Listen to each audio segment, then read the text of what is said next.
I'm Cody Logan, and I'm here to tell you about Edith Wilson, a forgotten historical figure. Here to inform my class and my audience about her governmental accomplishments and her military aid as a woman in the 1900s.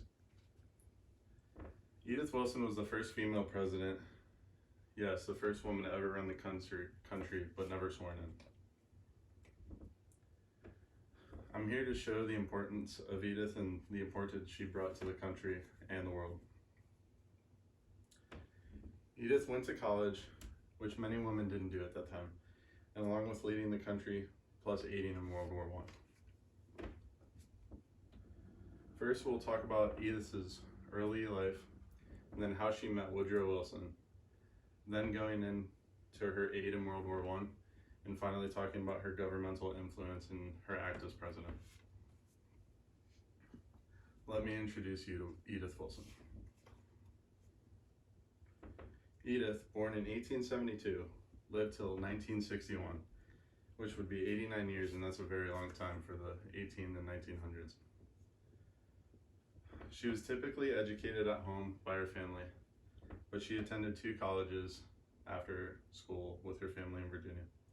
First, she attended Martha Washington College in Amington, Virginia, and after a year, she transferred to Powell's College in Richmond, Virginia, because it was a smarter school and better for her studies. She then went to DC to catch up with her married sister, where she met her first husband, Norman Galt, who was wealthy from being a jeweler and owning a jewelry store. She was married to Norman for 12 years, and she had great wealth and liked to vacation often to Europe. She had 1 child in 1903 with Norman, but the baby had only lived 3 days, shortly after Norman died 5 years later, unexpectedly.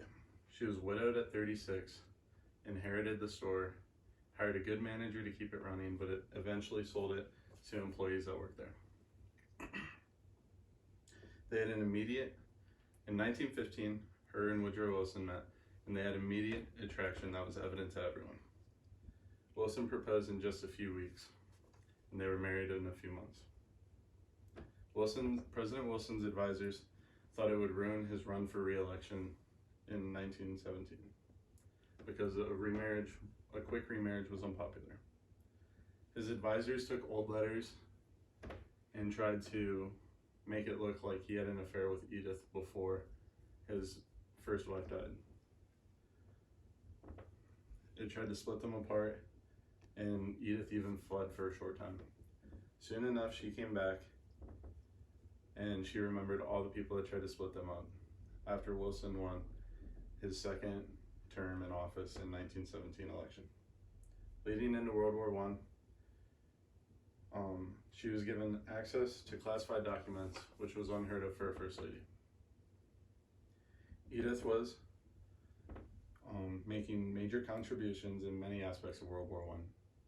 She aided with the Red Cross canteen at Union Station and educated anyone going to Europe over all the diseases and problems that could be affected outside of the war. She created plans to conserve resources for the war, such as not eating meats and wheats, and nor using gas for the White House. Sheep would graze the grass to keep it low, and when they were sheared, they would donate all $50,000 per sheep for the wool to the war. After war, she traveled to check on the troops in Europe and even attended the Queen's meetings, which elevated the status to an equivalent level of the Queen's for the First Lady. She was given access then to war codes and was able to screen Wilson's mail. She assessed everyone that ever made contact with him to give helping advice. She was even denied access to him from his advisors because she had then become his only advisor. Edith escorted Woodrow Wilson to Europe to sign the Treaty of Versailles and present his vision of the League of Nations to prevent future world wars. President Wilson suffered a massive stroke in October 1919. Edith stepped in to help run the U.S. After his stroke, she misled how bad his condition was, so he was able to keep presidency.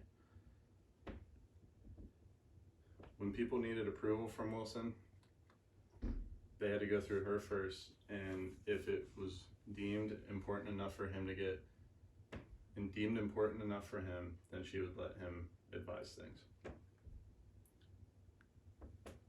Isn't the thing she did just magnificent? Edith was an educated woman, first married to Norman Galt, who shortly after married President Woodrow Wilson.